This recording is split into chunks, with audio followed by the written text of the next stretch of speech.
Hi, I'm Eric, I film on my phone, and welcome to a new video. Today we're going to be reacting to Alanis Morissette's Such Pretty Forks in the Road. Now, I have listened to Jagged Little Pill several times. I've also seen the show on Broadway, Rest in Peace Broadway. I love a lot of songs on there.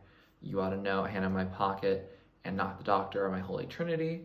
I'm wearing my Alanis Morissette shirt that I got as like a charity tee. I don't think it's still available, but it says everything's gonna be fine, fine, fine on it. Has her name on the back. The proceeds went to people who face postpartum depression. So I thought it was not only a good cause, but also I just really like this shirt. And I know I wore it in my Emotion re-listen, but I feel like you have to wear your merch when you're reacting to the artist whose merch it is. Anyway, I haven't actually listened to any other album by Alanis Morissette other than Jagged Little Pill. I've heard the singles off of Such Pretty Forks in the Road, but I really haven't heard anything else except for maybe a couple songs on the radio like Thank You. If you want me to react to those at another time, more than happy to. But Alanis Morissette just dropped her first album in several years. Let's get into it. Track number 1 is called Smiling. Now, I have heard this song before. It was one of the singles that she released.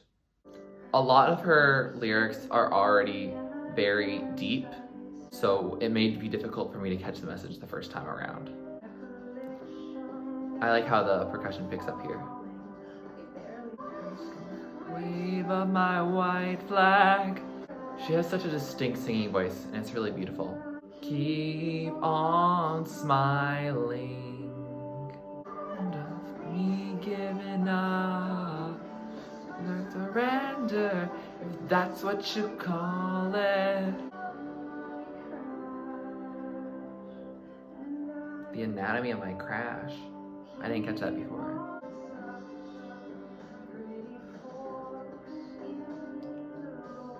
Oh, I just noticed her saying the album title, Such Pretty Forks in the Road. I didn't get it before. I keep on smiling, keep on moving. Oh, I like this part. Oh.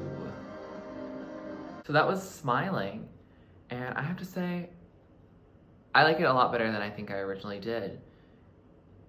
It really does set this album up, I think. At least I haven't really heard the rest of the album, but something about it, maybe it's just, name dropping the album. It's an anthem for sure. She's talking about how she's gonna keep on smiling and she has to keep on moving and carry on. She's not able to sit still, and even though she doesn't really get a choice about where her life ends up, she has to just keep on moving. She's surrendering to fate. The album is called Such Pretty Forks in the Road, so when there's a fork in the road, you have to make one of two decisions, and you might not know exactly what will turn up when you pick one of those.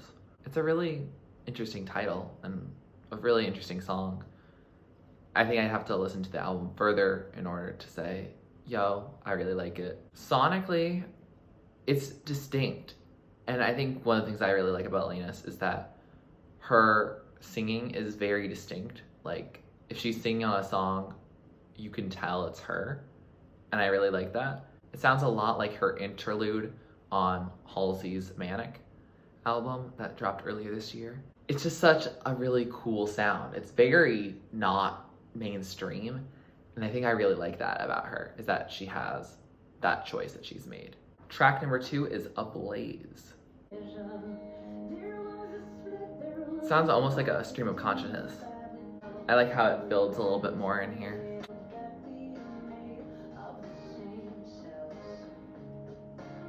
We are made of the same cells. Oh, that was high notes.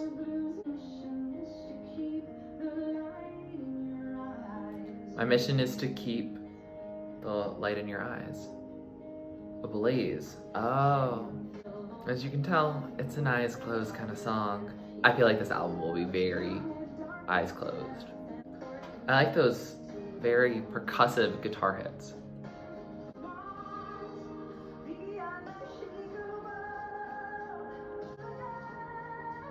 Oh, I like that high note. Way. Disaster's never going away.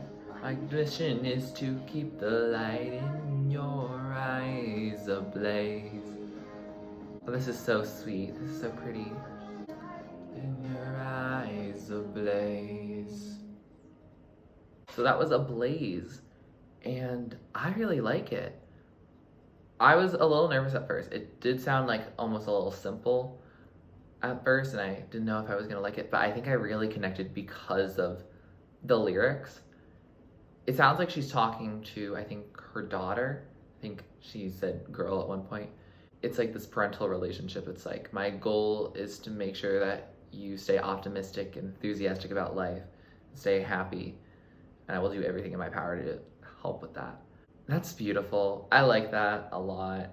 I mean, I think you can apply it to things outside of a parental relationship, like a friendship or a relationship. It's just a really sweet song, and it builds over time. It has this repetitiveness that's almost like a little campfire sound.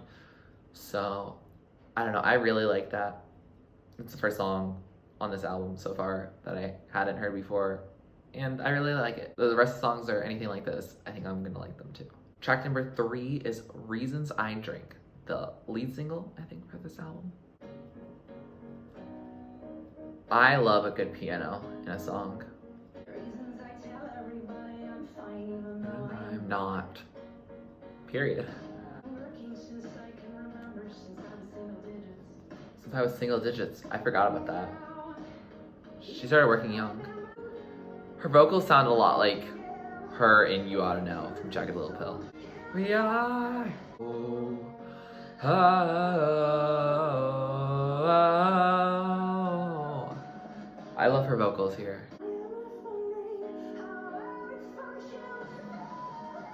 How I would function without it.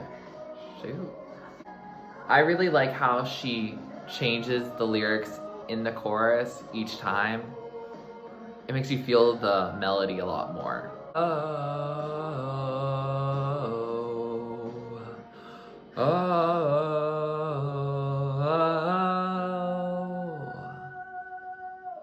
Shoot. So that was Reasons I Drink, and I gotta say, I like the song still. It's a nice song. I mean, it's depressing as heck, but I think it was definitely a good comeback song. Not really a comeback, like she stays winning, but to announce this era, especially it being 25 years after Jagged Little Pill was first released, it's a pretty iconic song, and the music video for it is a lot about having different versions of her showing reasons why people may drink, like loss of a loved one, or poverty, or sexism, or postpartum depression, just a lot of different reasons. And I mean, it's a really telling music video, and I need to rewatch it again. It's a very, not, I wouldn't say empowering, but it is a very strong song. Like, it's very rock inspired versus the first couple. She makes it feel like you could have experienced it. And that's what I really like about like a lot of confessional songwriters. Sonically, I like it. I'm a big fan of like a rock alternative feel. Track number 4 is Diagnosis, which I have heard, but I don't remember what it sounds like. It feels very simplistic at the beginning.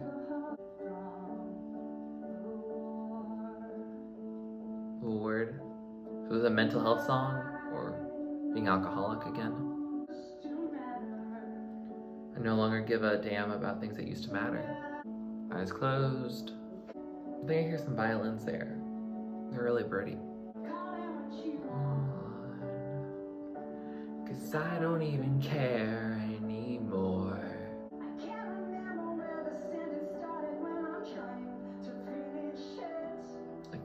where the sentence started when I'm trying to finish it. That's a big mood.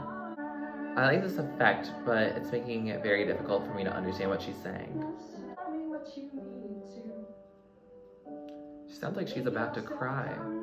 So that was Diagnosis, and I liked it. I don't know exactly what it's about. It sounds a lot about depression, because it's I don't even care anymore. Depression, or there's some fight. She's saying that also a lot of people want to help her, and they're trying the best they can, but it doesn't seem like it's working out. So it sounds like it's either something medical or something with mental health. So yeah, I think I'm gonna need to listen to it more in order to like talk about the track in a lyrical sense. Sonically, it's beautiful. It's very simple, but then there's a lot of these flourishes that just make it sound so pretty. It almost at times made me feel like it was almost like a funeral. She might be on the verge of tears at one point. And I think if I was a very emotional listener to the music, and don't get me wrong, that music does hit me very emotionally, but I don't really like cry when I listen to a song for the first time unless it's really hitting me in a very relatable place at that very moment in time and I'm already very emotional on that day. But I feel like that listener would definitely be crying right now. It does sound really pretty, and I really have no recollection of me hearing it the first time. Honestly, I must have been depressed during that time. Track number 5 is Missing the Miracle. I really like how she's emphasized piano so heavily on this album. Jagged Little Pill was very guitar heavy. I think of the two instruments I really prefer piano, and so all these piano ballads sound so good. Again, eyes closed. Something about it just screams nighttime. You say it's greatness, I say bad timing. That's interesting. I don't know what that's referring to. I really like the percussion on this. This sounds a lot like Smiling, the first track. Ooh, that gave me a little bit of chills. Oh, there's a little bit of like this other synthetic percussive note, or almost like the note that a woodblock would have. See there, I feel like there's some woodblock. So that was Missing the Miracle, and I think I missed the whole message of the song. I kind of got lost in instrumentation, which is not a bad thing. It just means I'm going to definitely need to re-listen to the song as a whole, because I can't really tell you what the song's about. It does feel like it's still sad and still depressing, but that's just kind of like the idea of this album, I think, as a whole, not a sense of this is what the song is about. Track number 6 is Losing the Plot, which sounds a lot like in title, like Missing the Miracle. So I'm interested to see, maybe I'll get some more insight. Oh, that's an interesting. Oh, are those accidentals, or is this just a key I'm not familiar with? Welcome back, Insomnia. Oh my god. Big mood. Ooh, I love this downbeats. Oh, we're picking it up. Did you say my mission is not dead yet? This is the same mission to keep the light in her child's eyes ablaze. Her lyrics and her delivery are just power. She said the light at the end of the tunnel. This production right here feels like she's in a tunnel and we're running out of it, and we'll get to the end soon. Oh, I like that drop into this chorus. Oh, the fire is not out yet. So that was Losing the Plot. And wow, I really like this one.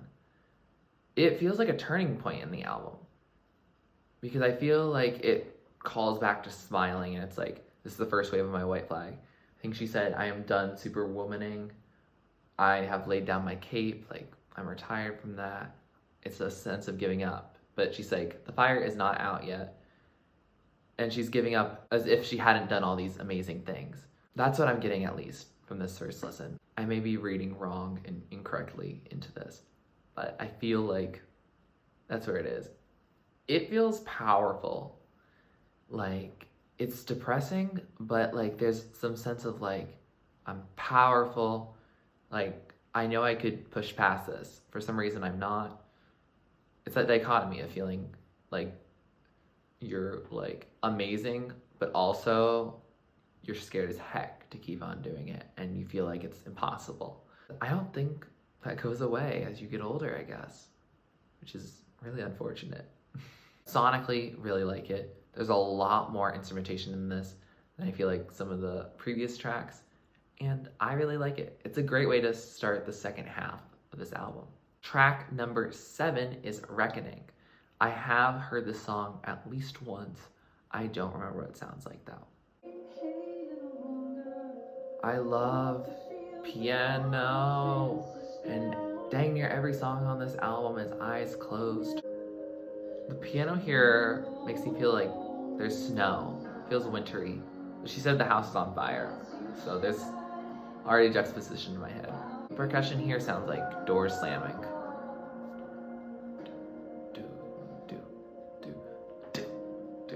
The song has a lot of suspense and anxiety in it.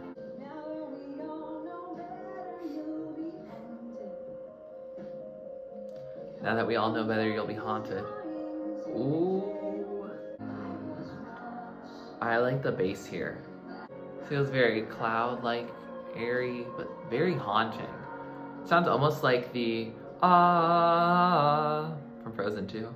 So that was track 7, which was Reckoning. And wow, that was spooky and haunting.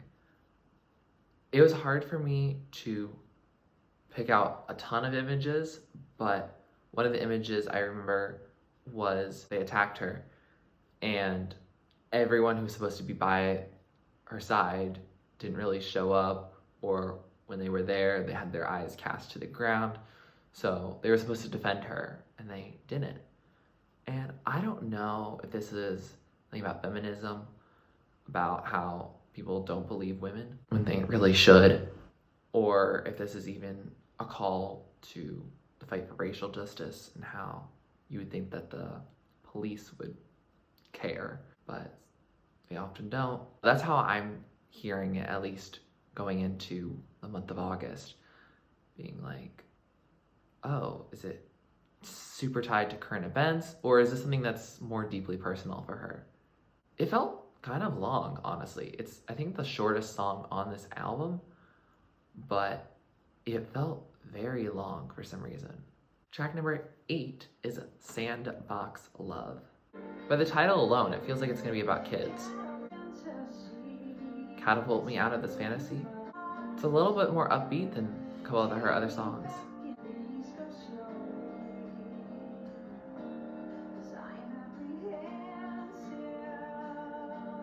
Please go slowly because I'm apprehensive. Ooh. I like the groove in the vocals mix. Into the danger zone. Oh, I like that line. And I like this chorus a lot.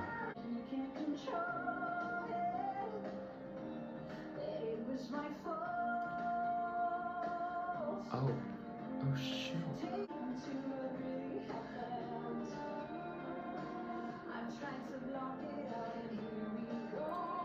Sandbox Love.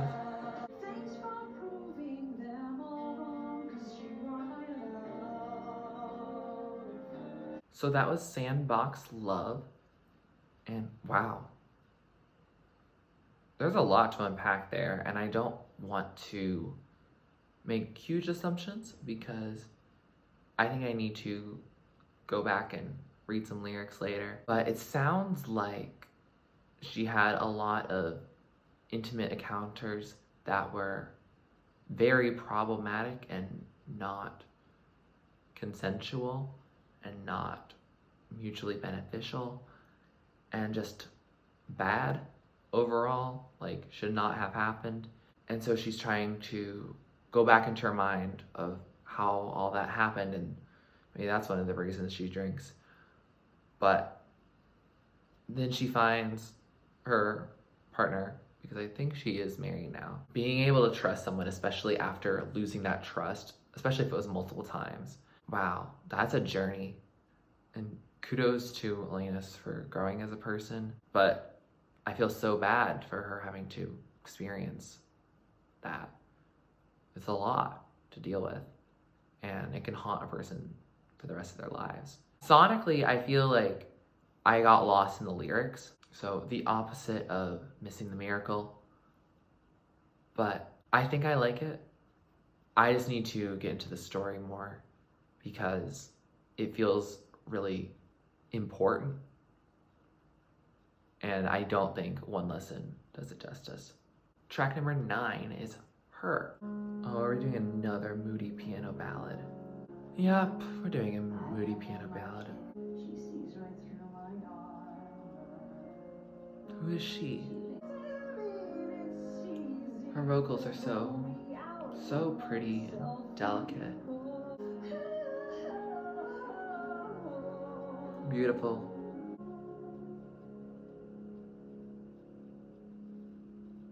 Just beautiful. Period. So that was Her, and I think it's about her mom. I want to say it is. The fact of, oh, you're coursing through my veins, you know, they have similar blood, and like she's always there. She says that she loves her, even when you run away or cut her off.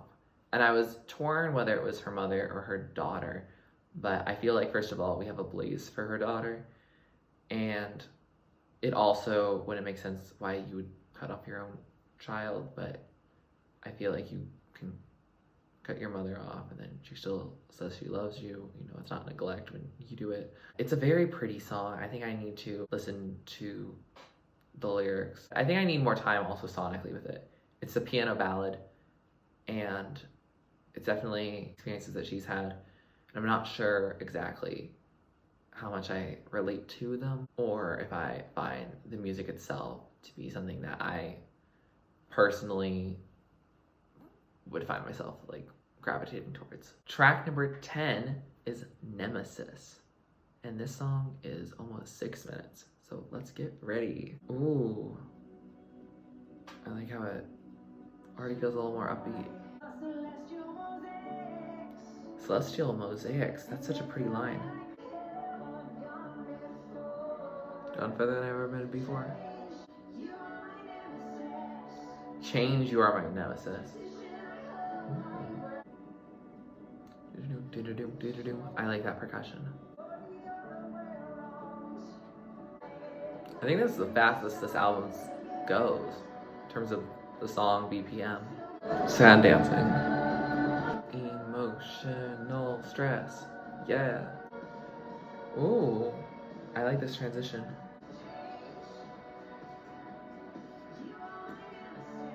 You are my nemesis. So, changes her nemesis, but she says she's excited at the same time. I don't know what to make of that. You know, so many artists do those big O's, but she does a really great job of doing that in such a distinct way for her. Oh, I like the stick tapping. So that was Nemesis, and wow, I really like that song, honestly. Long songs, they either are painful or they're like my favorite song on the album, and I think this one goes towards the latter. I don't want to say right now that it's my favorite, but it is a very likable song. I am a fan of upbeat songs, even if they are depressing as heck. Even though like there's so much repetition in it, I feel like I didn't get a lot of what the plot of this song is. Changes her nemesis.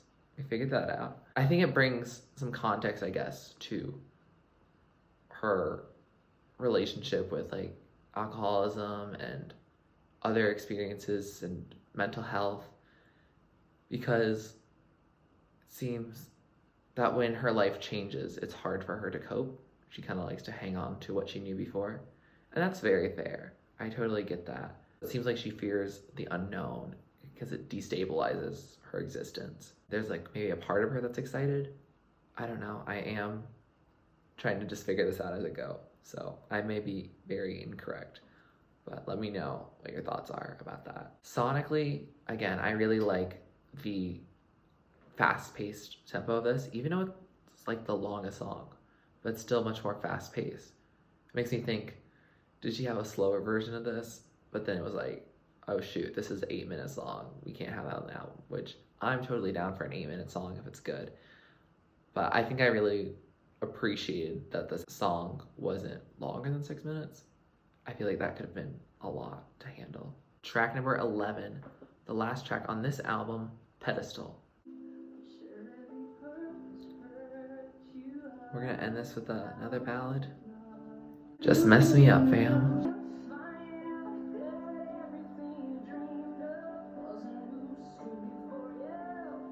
Everything you dreamed of wasn't what stood before you. Wow. Pedestal crumbles down. It crashes me to the ground.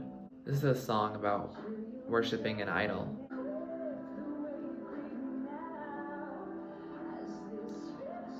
One day I won't be craved the way you craved me now. Oh, this shift into the bridge, amazing. Oh, she's hitting some good notes. And I just feel like I'm climbing upstairs into some clouds. Oh, makes this chorus hit different. I don't think there's any difference instrumentally in this final chorus, but that transition in the bridge just makes it sound very different in my ears. To the ground.